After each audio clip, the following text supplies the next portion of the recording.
Beruntung. Siapa orang yang beruntung? Manusia sentiasa bercakap-cakap yang seorang tu beruntung. Dia ada rumah, dia ada kereta, dia ada kerja, dia ada pasangan yang cantik, dia ada anak-anak, dia ada jawatan, dia ada kawan-kawan yang hebat-hebat. Ni semuanya untung. Tapi hanyalah untung dunia dan tak perlu didengkikan. Yang beruntung, yang tahu bahawa baca 2 ayat terakhir surah Al-Baqarah dalam satu malam akan mencukupkannya, lalu dia pun amalkan. Yang beruntung, yang tahu bahawa siapa baca ayat Al-Kursi selepas setiap kali salat, tiada halangan untuk masuk syurga kecuali mati, lalu dia pun amalkan.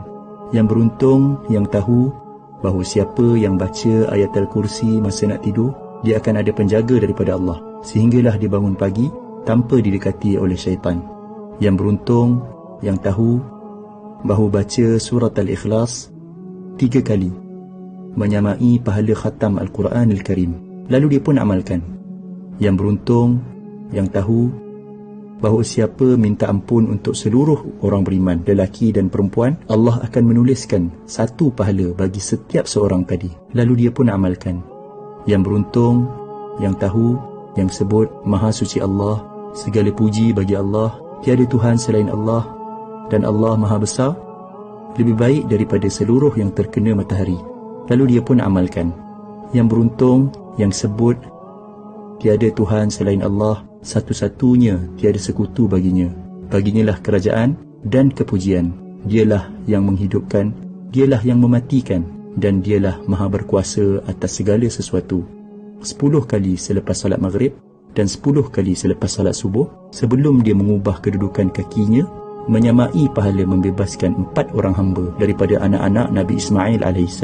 Lalu dia pun amalkan.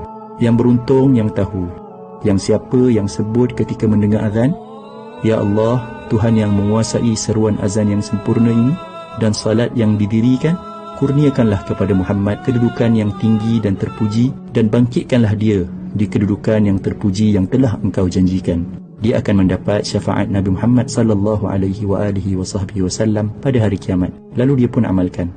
Yang beruntung, yang tahu, yang dalam sehari ada 24 jam, tapi dia mampu membaca 1 juzuk Al-Quran yang mengambil masa lebih kurang 20 minit sahaja. Yang beruntung, yang tahu, yang waktu duha ada lebih kurang 6 jam dan dia mampu untuk solat 2 rakaat duha yang biasanya tak sampai 5 minit pun.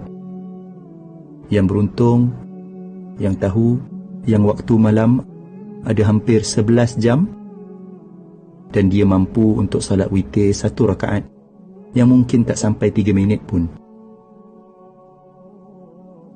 Yang beruntung, yang tahu, yang siapa yang sebut Maha Suci Allah dengan kepujiannya 100 kali, dosanya akan diampunkan walaupun banyak seumpama buih di lautan, lalu dia pun amalkan. Inilah dia orang yang beruntung.